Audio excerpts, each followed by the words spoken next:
Magandang oras muli mga kababayan, welcome po sa Dulang T. Ilocano Channel. Ipapakita ko po sa inyo ang sarili kong paraan ng pagluluto ng goto. Panoorin po ninyo ito mula sa simula hanggang sa matapos ang ating video. Agyaban na kanyayo apo!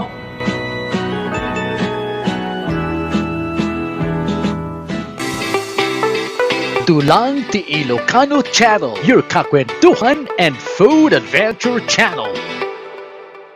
Narito ngayon ang ating mga sangkap para sa pagluluto ng goto. Ito, bigas. Mayroon po tayong red rice at mayroon po tayong malagkit. Okay, paghahaluin po natin yan. Siyempre, ito po yung laman loob ng baka. Sa palengke, ito po sa nabili ko po sa may San Fernando City Market, yung pong pangsinanglaw. Okay, laman loob po ng baka yun, kaso meron po itong balat, pero okay lamang po yan, basta ang importante karne po ng baka. Okay, ayun ang ating mga rekado. Meron po tayong sibuyas na pula at puti. Yan, okay lamang po kahit sibuyas na pula lang o kaya sibuyas na puti lang ang inyong gagamitin. Meron tayong bawang, luya, onion leaves, at ito pong atsuete na ating pampakulay at magbibigay din pong aroma sa ating gagawing goto. And then meron po tayong paminta, mantika po ito, baka sabihin yung palaman. Okay, at asin. Ayan, so kompleto na po ang ating mga sangkap para sa pagluluto ng goto. Sariling diskarte ko lamang po ito. Okay, so simulan na po natin ang pagluluto. Yan, lalagyan na po natin ang mantika. Yan.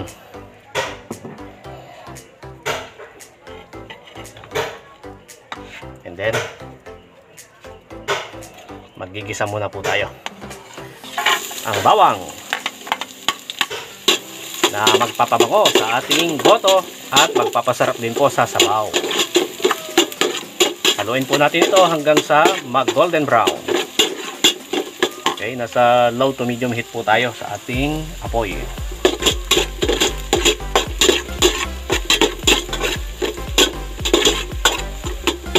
Bango. Daming bawang, oh. Tatakot siguro ang aswang dito, no? Okay. Ang luya.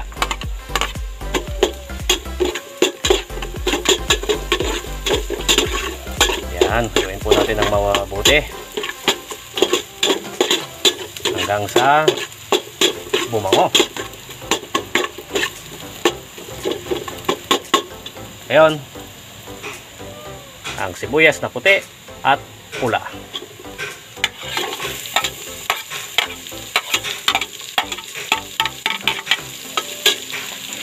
Lagyan na rin natin ang paminta. Konting paminta. Okay na yan.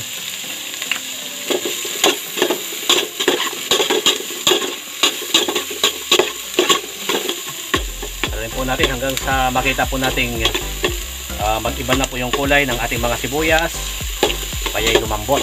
Okay,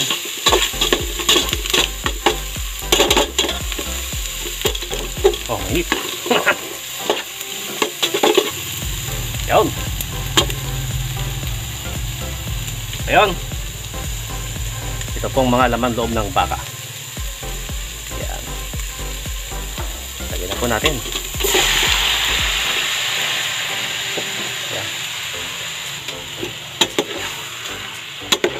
I-high heat po natin. Okay, igisa lamang po natin to para matanggal po ang lansa ating karne. Itong goto parang ano rin to kumbaga parang nagluluto ka lang ng sinanglaw. Oh, kasi naalala ko yung mga kamag-anak namin doon sa Batangas, nakita nila yung niluto naming sinanglaw, ang alam nila goto, kasi halos magkapareho lang yung sangkap. Okay, pero yung sinanglaw natin sa Ilocos may papait. Diba? At hindi na po natin kinukulayan. At tubig yung ating ginagamit sa kanila yung yung hugas bigas. Okay, yung pinaghugasan po ng bigas. Okay, yun po yung ating gagamitin mamaya sa ating sabaw. Okay, hintayin po natin na na medyo matuyuan po ng kaunti ito. Haluin lamang po natin. High heat na po tayo para mabilis dahil papakuluan naman po natin to ng ilang oras para siguraduhin po natin na malambot. Pag ganitong balat, yan, matigas-tigas po yan. Yan, ulat. Halos natuyuan na ng sabaw. Okay. Saglit lang muna. Yun. Tiyak na tanggal na po ang lansa nito. At yung pong hindi kanais-nais na amoy. Amoy malansa, lasang malansa. Okay. Ayun.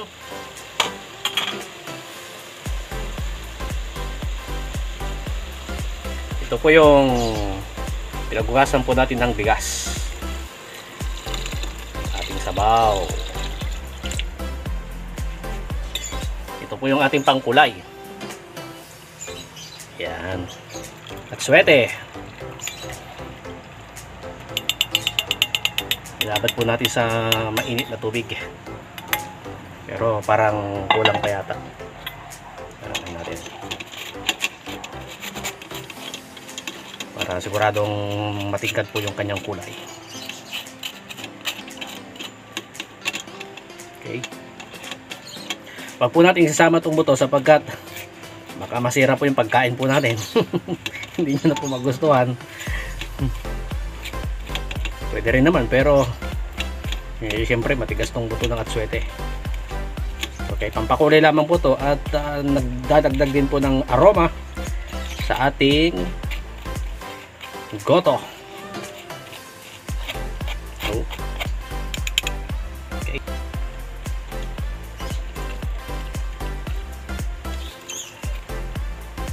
Yan.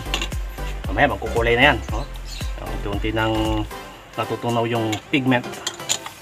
Hanap po natin ng kaunti pang paminta.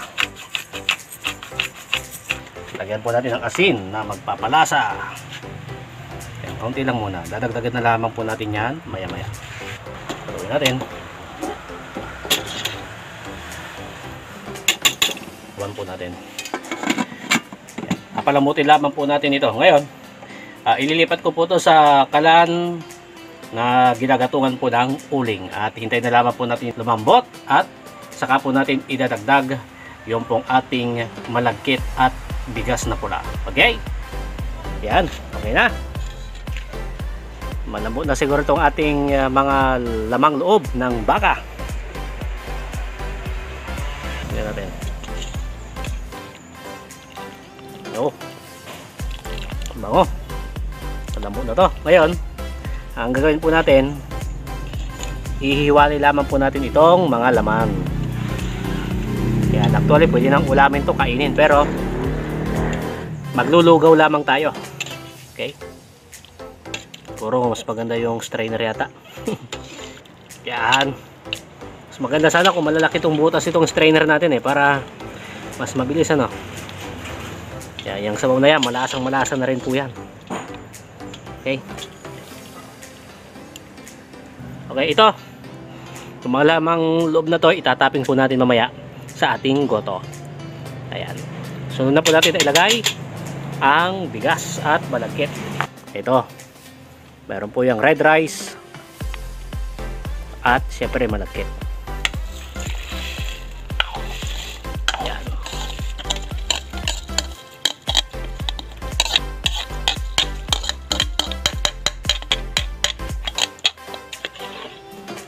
Lulugawin lamang po natin to, Okay, dagdagan ko lang ng kaunting tubig. Tatakloban lang muna natin, Yan. Ito, gagawin po nating lugaw. Okay? Actually, kung wala po yung sahog, lugaw. Pero ngayong lalagyan po natin ng laman loob, goto po yan. Okay, babalik po tayo. At ihain na po natin yan. Makalipas lamang po ng ilang minuto, siguro mga 30 minutes. Yun. Ito na po. Lumipat po tayo sa gas stove. Okay? Sa pagluto po ng ating lugaw, kailangan po ng ating apoy ay nasa low to medium heat at alali lamang po. At lagi po nating haluin sapagkat maaari po itong magtutong sa ilalim. Tignan nyo. Ang ganda ng ating lugaw. Okay, hindi po halata ang kulay pula, ano? Akala ko kasi mahalata po yung yung red rice po diyan, pero naging ano na siya, para bang naging orange. Pero red rice din yun. Okay. Ayun, sasandukin na po natin. Maghahain na po tayo sa ating goto. Yun. Yan, masarap po ito kapag mainit. Okay? Heto na po mga kababayan, ang ating mainit at masarap na goto.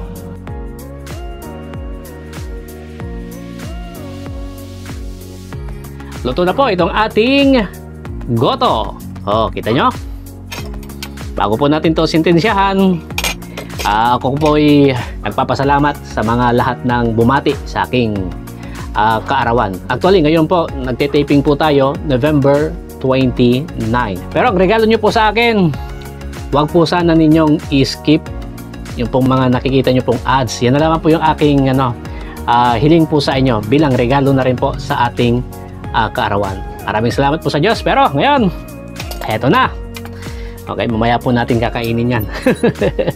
Ang ating goto. Okay. So ngayon, unahin po natin na tikman itong, ano bang gusto yung una nating tikman? Itong cake. Panghimagas natin yan mamaya. Itong karne.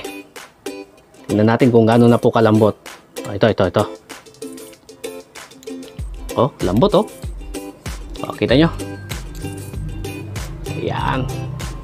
Okay. Cheers!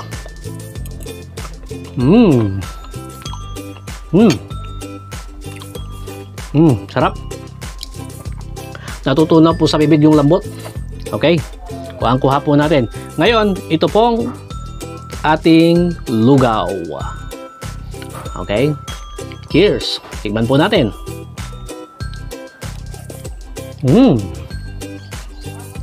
Beefy po. Talagang malasang-malasa itong ating lugaw. Ngayon, sa pagkain po ng goto, hahaluin po natin ito. Yan, para malaman po natin kung gaano po kasarap. Okay, itong ating goto. Yan, halo-halo. Okay. May lamang loob ng baka, karne, lugaw, at ito pong ating onion leaves, itong ating ricado. Eto na po. Cheers!